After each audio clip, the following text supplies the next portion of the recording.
Ye shall receive power. January 24th Daily Devotional by Ellen G. White. The Spirit enlightens us. Then Jesus said unto them, Yet a little while is the light with you. Walk while ye have the light, lest darkness come upon you. For he that walketh in darkness knoweth not whither he goeth. John chapter 12, verse 35. Jesus says, Walk while you have the light, lest darkness come upon you. John chapter 12, verse 35.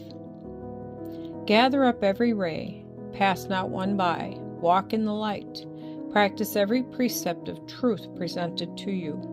Live by every word that proceedeth out of the mouth of God, and you will then follow Jesus wherever he goeth.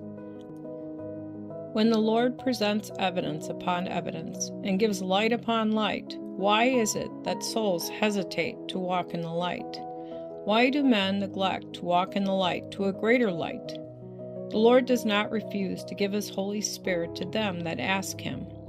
When conviction comes home to the conscience, why not listen and heed the voice of the Spirit of God? By every hesitation and delay, we place ourselves where it is more and more difficult for us to accept the light of heaven, and at last it seems impossible to be impressed by admonitions and warnings. The sinner says more and more easily, Go thy way for this time. When I have a more convenient season, I will call for thee. Acts chapter 24, verse 25. I know the danger of those who refuse to walk in the light as God gives it.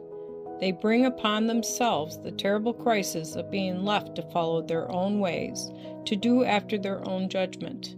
The conscience becomes less and less impressible. The voice of God seems to become more and more distant, and the wrongdoer is left to his own infatuation. In stubbornness, he resists every appeal, despises all counsel and advice, and turns from every provision made for his salvation. And the voice of the messenger of God makes no impression upon his mind. The Spirit of God no longer exerts a restraining power over him, and the sentence is passed. He is joined to idols, let him alone. Hosea chapter 4, verse 17. Oh, how dark, how sullen, how obstinate is his independence. It seems that the insensibility of death is upon his heart.